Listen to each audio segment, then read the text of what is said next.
এটার সাথে বিএনপি একমত নয়, এটা আমরা পরিষ্কারভাবে বলে দিয়েছি। পুরো আলোচনায় বিএনপির অবস্থান ছিল যে গণভোট আর নির্বাচন একই দিনে হবে, দুটো ব্যালটের মাধ্যমে। এটা দিনের আলোর মতো পরিষ্কার। নতুন করে এই সাবজেক্টকে সামনে আনার কোনো সুযোগ নাই।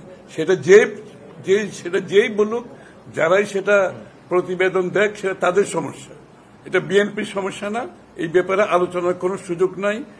বাংলাদেশের মানুষ কিন্তু বিগত এক দশকেরও বেশি সময় একটি দাবির উপরে, নির্বাচনের ব্যাপারে যেটা উঠে এসেছে সবসময়, সেটা হচ্ছে তত্ত্বাবধায়ক সরকারের বিষয়টা গত এক যুগের বেশি ধরে আলোচনায় আছে। যেহেতু বাংলাদেশের সুষ্ঠু নির্বাচনের অভাবে শেখ হাসিনা পুরো নির্বাচন ব্যবস্থাকে দখল করে বারবার ক্ষমতা দখল করেছে, সেই প্রেক্ষাপটে তত্ত্বাবধায়ক সরকারের বিষয়টা গত এক দশকের চেয়ে বেশি সময় আলোচিত হয়েছে।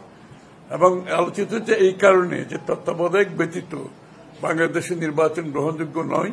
এর জন্য সমস্ত রাজনৈতিক দল ঐক্যবদ্ধভাবে তত্ত্বাবধায়কের পক্ষে বিগত বছরগুলোতে দাবি তুলেছে। সেটা আজকের প্রেক্ষাপটেও ভিন্ন কিছু নয়। যদিও আজকে একটা আমাদের ইন্টারিম গভর্নমেন্ট আছে, এটা কোনো দলীয় সরকার নয়, কিন্তু তারপর ইন্টারিম সরকারের ভিতরে যে কিছু কিছু লোক আছে যারা প্রশ্নবিদ্ধ হয়েছে, শুধু বিএনপি কর্তৃক প্রশ্নবিদ্ধ হয়নি, অন্যান্য রাজনৈতিক দলের পক্ষ থেকে প্রশ্নবিদ্ধ হয়েছে। সরকারের মধ্যে যারা আছে, যারা একটু বিতর্কিত হয়ে গেছে ইতিমধ্যে, এবং যে কাজগুলো হয়েছে সেই কাজগুলো আবার রিভিউ করার প্রশ্ন আসছে। তো সুতরাং সেই ক্ষেত্রে এই আলোচনাটা উঠে আসছে। আমরা বলেছি এটা যে কি অত্যন্ত গুরুত্বপূর্ণ। যদিও এই ইন্টারিম গভর্নমেন্ট নির্বাচন পর্যন্ত অব্যাহত করবে, কিন্তু এটাকে তত্ত্বাবধায়ক সরকারের আদলে পরিচালনার বিষয়টি সামনে উঠে এসেছে।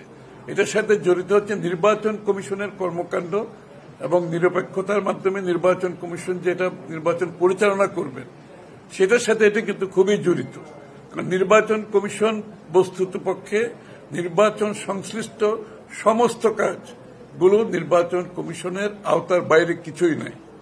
সুতরাং সেই বিষয়টা আরো বেশি প্রযোজ্য আজকে, যে নির্বাচন কমিশনকে যদি আমাদেরকে কার্যকর করতে হয়, তাহলে ওই বিষয়টা সামনে চলে আসে যে তত্ত্বাবধায়ক সরকারের যে কনসেপ্টটা, সেটা সামনে চলে আসে। এটা একটা বিষয় আলোচনা হয়েছে। আর আলোচনা হয়েছে ইউকে, আপনারা জানেন ওরা তো ইউএনডিপির সাথে আমাদের এই ভোটিং ব্যালটের ব্যাপারে এবং নির্বাচন ব্যবস্থা সুষ্ঠুভাবে পরিচালনার ক্ষেত্রে তাদের একটা, এখানে তাদের ইউকে গভর্নমেন্টের একটা সাপোর্ট আছে। এবং এছাড়াও বাংলাদেশ ইউকের যে সম্পর্ক, সেটা অনেক গভীর অনেক দীর্ঘদিনের সম্পর্ক। এটাকে আমরা আগামী দিনে কিভাবে দেখতে চাই, আরো কার্যকর করতে চাই, দুদেশের সম্পর্ক আরো উন্নয়ন করতে চাই, ব্যবসা বাণিজ্য, বিনিয়োগ থেকে শুরু করে সংস্কৃতি, এবং আমাদের যারা লোকজন কাজ করছে, একটা বড় ডায়াসপোরা আছে আমাদের ইউকেতে, তাদের সম্বন্ধে আলোচনা হয়েছে। হ্যাঁ, ওনারা জানতে চাচ্ছেন স্বাভাবিকভাবে সবসময়।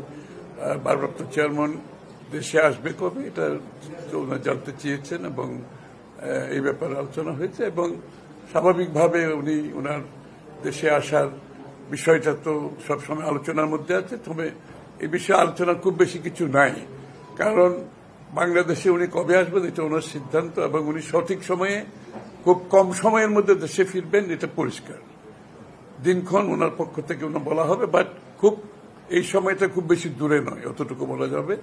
আর ওনারও তো প্রস্তুতি আছে দেশে আসার জন্য, আর উনি ওনার সময় মতো যেটা সঠিক সিদ্ধান্ত উনি নেবেন সেটা। এটা ওনাদের হতে পারে, এটার সাথে বিএনপি একমত নয়, এটা আমরা পরিষ্কারভাবে বলে দিয়েছি। পুরো আলোচনায় বিএনপির অবস্থান ছিল যে গণভোট আর নির্বাচন একই দিনে হবে, দুটো ব্যালটের মাধ্যমে। এটা দিনের আলোর মতো পরিষ্কার। নতুন করে এই সাবজেক্টকে সামনে আনার কোনো সুযোগ নাই। সেটা যেই বলুক, যারাই সেটা প্রতিবেদন দেখ, সেটা তাদের সমস্যা, এটা বিএনপির সমস্যা না। এই ব্যাপারে আলোচনার কোনো সুযোগ নাই।